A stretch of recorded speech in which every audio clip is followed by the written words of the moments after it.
Mga pader na walang paskil ang bumungad sa mga estudyante na nagbalik eskwela ngayong Martes, Agosto 29. Higit 22.9 milyong estudyante ang nakapagpatala ngayong school year. Inaasahan na mas marami pa ang mag-e-enroll ayon sa Department of Education. Sa iba't ibang paaralan, magkakaiba ang interpretasyon sa direktiba ng Vice Presidente at kalihim ng edukasyon na si Sara Duterte. Ayon sa DepEd guideline, dapat walang nakapaskil na hindi kinakailangang mga dekorasyon, tarpaulin, artwork at poster sa mga classroom. Sa Legarda Elementary, nananatili pa rin ang mga poster ng alphabet at numbers. Sa Manuel L. Quezon Elementary School, Batasan Hills National High School at President Corazon C. Aquino Elementary School, halos malinis na ang mga pader. So ang sabi, talagang mariin na si Dami doon, remove all unnecessary posters. So ang naiwan doon, yung mga essentials. Ano yung halimbawa ng mga essential posters na pinaiwan ko? Katulad ng sa kinder at grade 1 at iba pang mga grades, lalong-lalo na sa formative years ng mga bata, kailangan po nila yung mga alphabets. Ang Legarda po ay lubos na sumusuporta sa kanyang order. Yung pagbabaklas po ng mga unnecessary, yung mga hindi essential na bagay. Although, medyo nalungkot lang po kami sa mga nabaklas, pero okay lang po. Kasi sa nakita po namin, mas maaliwalas. At first, maisip mo siya na na maganda siya kasi less work siya as a teacher. Okay siguro siya sa mga intermediate, yung mga talagang bare siya.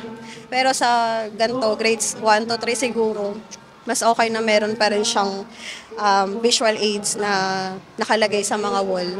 Sa bulletin board, ipapasgil yung mga mga gawa ng bata para ma-appreciate, parang maramdaman nila na appreciated yung mga pinaskill nila doon, ay yung mga ginawa nila.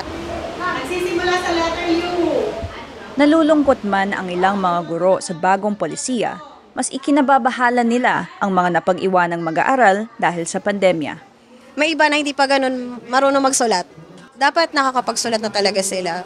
Siyempre, as a teacher, malungkot siya kasi may mga nalileft behind na tinatawag. Kasi kahit na yung mga nalileft behind na yun, kailangan mahabol mo sila eh. Kasi dapat sabay-sabay silang matututo. Dito sa Batasan Hills National High School, higit 18,000 ang nag-aaral. Kakulangan ng silid-aralan pa rin ang tampok na problema. Sa mga classroom na ito, makikita ang mga partisyon na itinayo noong pandemya. Mayroon pa ring pang-umaga at panghapong batch ng mga estudyante. Pinapatupad din ng paaralan ang blended modality kung saan nagsasalitan ang mga estudyante ng araw kung kailan sila mag-face-to-face classes. Kulang kami sa buildable space, so we are planning to construct 12-story building or 18-story building. So hoping by next year, by 2024, itatayo yung bagong building dito at meron kami lumang building dito na 3 buildings yan. Dito sa high school, issue din ng mga estudyanteng napag-iwanan sa pagbabasa. Marami pa rin dito struggling reader, nahihirapan. High school, sir? Meron pa rin hindi makabasa o kaya nakakabasa, hindi naman naiintindihan yung binasa. Again, this is not an overnight solution, so ito yung mahabang proseso, pero at least ina-address namin. Ayon kay Batasan Hills Principal Eladio Escolano, unang hakbang ang tamang sukat ng classroom upang mas makapagbigay sila ng dekalidad na edukasyon sa mga estudyante. Kailangan ko rito muna ay magandang isang kumpletong room o isang magandang standard na room.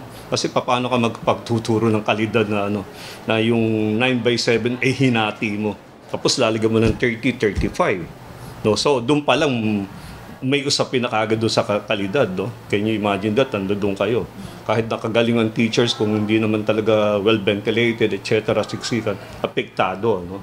Samantala, habang hindi pa naitatayo ang mga dagdag na silid-aralan, best effort daw ang paaralan sa pagtuturo sa mga estudyante. Inaasahan ng DepEd na makatutulong sa focus ng mga estudyante ang mga malilinis na pader. Sa harap ng nakapanlulumong learning poverty sa bansa, kung saan hindi nakababasa at nakaiintindi ng simpleng teksto ang 90.9% ng mga 10 taong gulang, ito pa talaga ang dapat bigyang diin?